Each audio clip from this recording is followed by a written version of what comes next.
Welcome back to my channel. Today we explore the value of specific coins. The top 3 Washington silver $quarter coins value in today's market. So let's get started. First up, the 1983 Washington silver quarter with a P mint mark, especially in a damaged or error condition, is a fascinating piece for collectors and numismatists. Although it is commonly believed that Washington quarters struck in 1983 are made of copper nickel clad, certain unusual specimens and error coins from that year can fetch significant value depending on their condition and rarity. Let's explore why this particular coin might hold more value than expected, especially when certain damage or minting anomalies are present.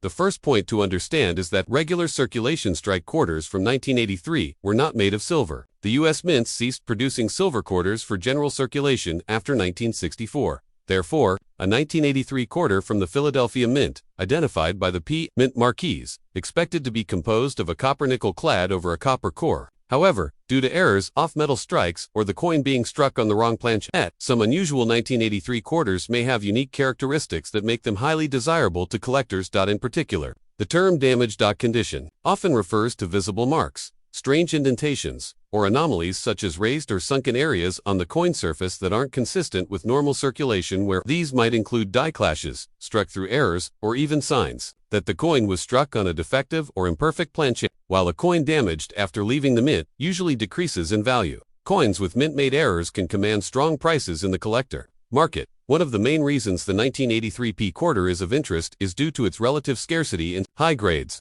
That year, the U.S. Mint did not issue official uncirculated sets. As a result, most surviving 1983 quarters were put into circulation, leading to many examples being heavily worn or damaged.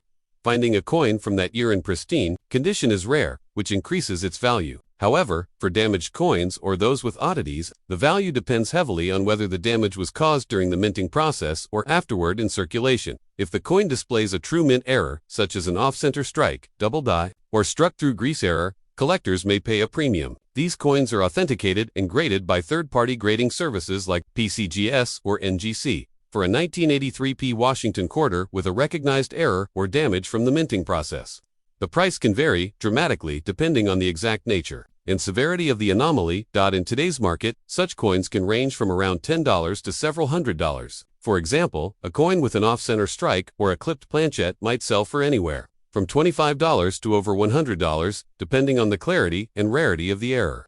If the coin has a strong doubled die on either the obverse or reverse, collectors might pay even more. A double die or struck-through coin in relatively good shape might command up to $300 or more, if authenticated and properly listed through auction. That said, a typical 1983 P quarter, in damaged condition, without any mint error such as scratches, corrosion, or post-mint, nicks is generally worth only its face value of 25 cents. These coins are abundant, and unless the damage is somehow unusual or suggests a minting anomaly, they are not of particular value to collectors. On rare occasions, coins believed to be struck on silver planchets have emerged. These are extremely scarce and controversial since the mint did not officially produce any silver quarters in 1983. However, it is theorized that certain coins could have been struck on leftover silver planchets by accident or through unusual minting circumstances. Such a coin would be worth a significant premium, potentially thousands of dollars, if authenticated through metallurgical testing and grading services. In general, for a coin to bring high value in the modern market, it must be authenticated and encapsulated by a reputable grading service. Buyers and collectors look for coins with verifiable errors, unique die varieties, or signs of mint-related anomalies. Provenance and condition are key, even if the coin is damaged. If the damage occurred during production, it adds intrigue and can increase the value. Otherwise, if the damage happened after the coin left the mint, it typically decreases any collector value. Online marketplaces like eBay or dedicated coin auctions often see error coins sold to enthusiastic buyers.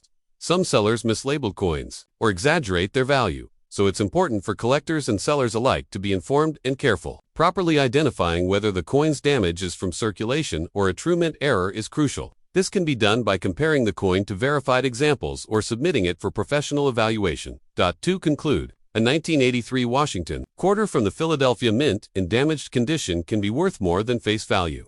If that damage is the result of a minting error, prices range from a few dollars to potentially several $100s, depending on the nature of the error, the condition of the coin, and whether it's been authenticated.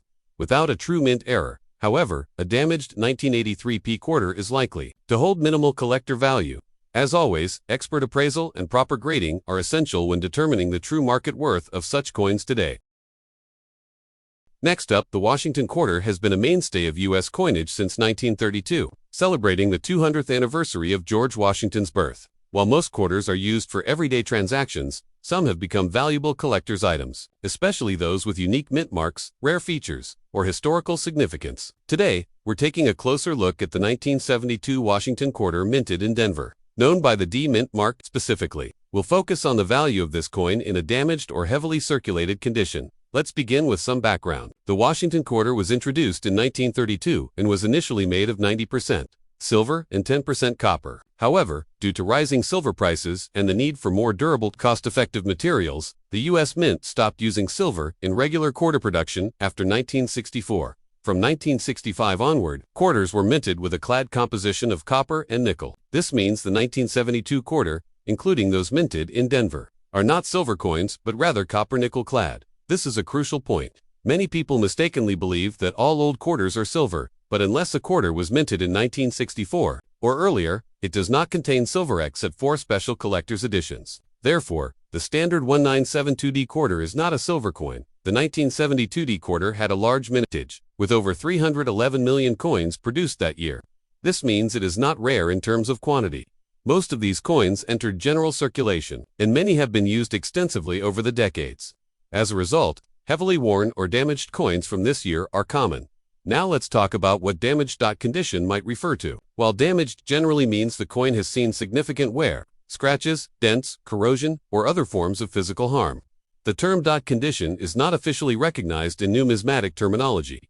However, in some cases, it could refer to unusual marks or spotting on the coin surface, possibly from oxidation or contact with chemicals. This type of damage decreases the coin's value significantly in the eyes of collectors.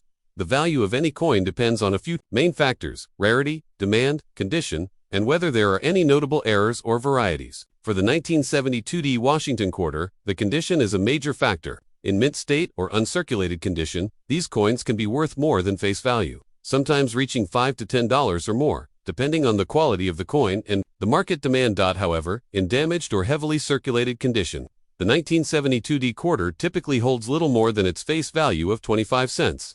Most coin dealers and collectors are not interested in coins with heavy damage, unless they have a very rare error. For example, a quarter with a major minting mistake like a double die, off-center strike, or clipped planchette could still hold some value, even if it's damaged. But standard wear and tear from circulation does not add value. It often does the opposite. Currently, in today's market, a heavily damaged 1972D quarter without any significant mint error would likely be worth only face value. That's 25 cents. If it has minor interest due to a die crack, machine doubling, or some other minor anomaly, it might sell for 50 cents to $1 on online platforms like eBay. But that depends on the buyer's interest and the uniqueness of the coin's appearance. Even then, the value is quite low. In contrast, a 1972D quarter in excellent condition, particularly one graded by a professional coin grading service such as PCGS or NGC, could be worth several dollars or more. Coins graded MS65 or higher might bring in $5 to $10. Depending on the current collector interest. Coins with exceptionally high grades, like MS67 or higher, can sell for even more, sometimes exceeding $100. But such coins are rare, and again, they must be in nearly perfect condition with no signs of damage.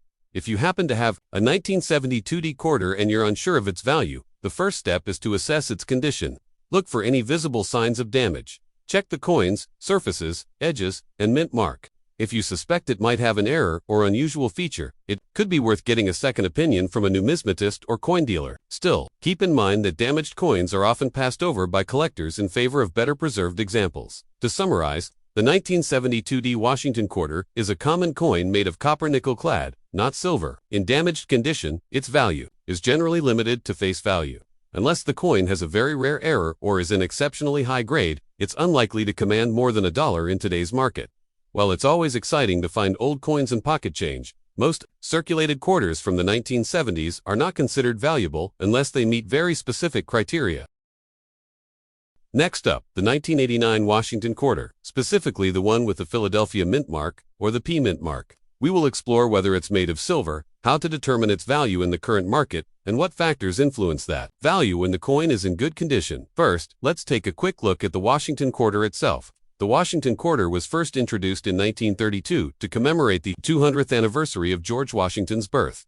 Since then, it has remained in circulation with various design and composition changes over the decades. The obverse of the coin features a portrait of George Washington, designed by John Flanagan, and this design remained in use until the state quarters program began in 1999. The reverse of the 1989 quarter features the traditional eagle with outstretched wings, clutching a bundle of arrows and surrounded by olive branches. Now, a common misconception about the 1989 Washington quarter is that it is made of silver. In reality, that's not the case for most coins minted for circulation in that year.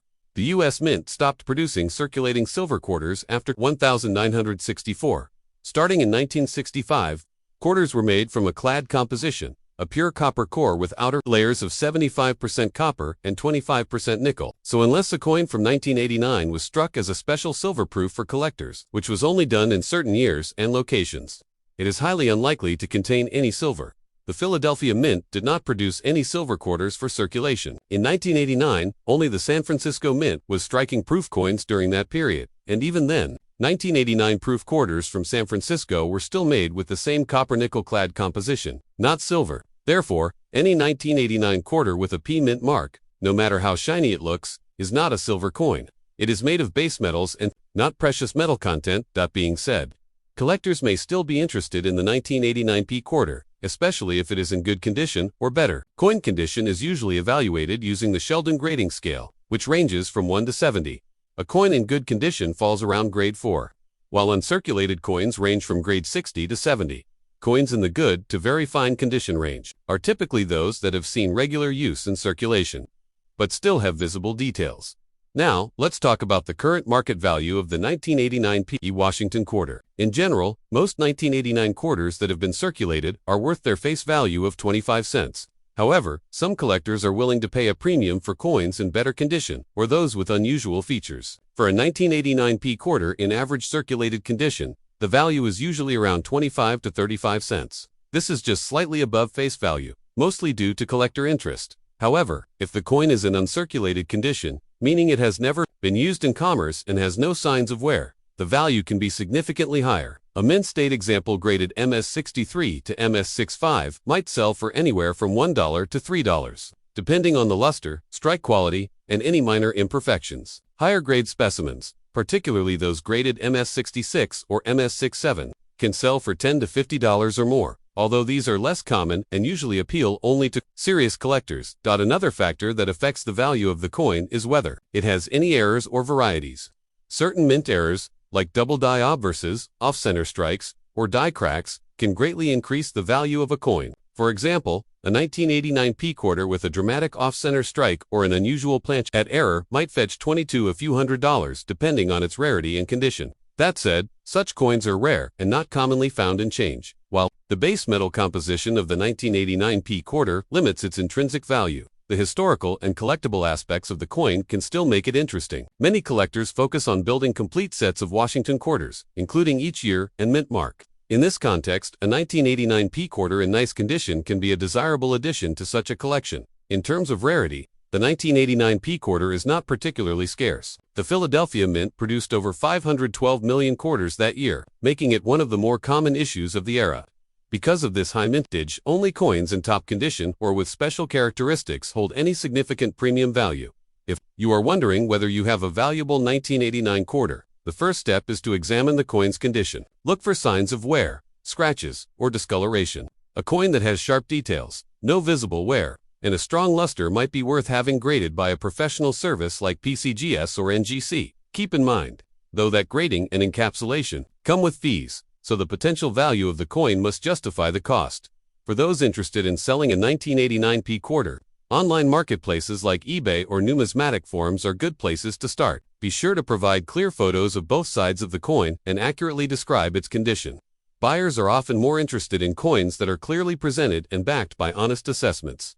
On the buying side, if you're looking to add a high-quality 1989 P quarter to your collection, consider purchasing one that has already been graded, especially if you're aiming for mint state examples. This removes a lot of the guesswork and gives you confidence in the coin's authenticity and condition. To summarize, while the 1989 P Washington quarter is not made of silver and is generally common, it can still carry some collectible value. depending on its condition and rarity of any mint errants. In good condition, it might be worth slightly more than face value. In uncirculated grades, particularly MS66 or higher, it could be valued at $10 to $50 or more. As always, coin collecting is not only about the market value, but also about the history, design, and satisfaction of completing a collection. Thanks for watching. If you enjoyed this video, don't forget to like, share, and subscribe for more coin collecting content. See you in next time. Happy collecting!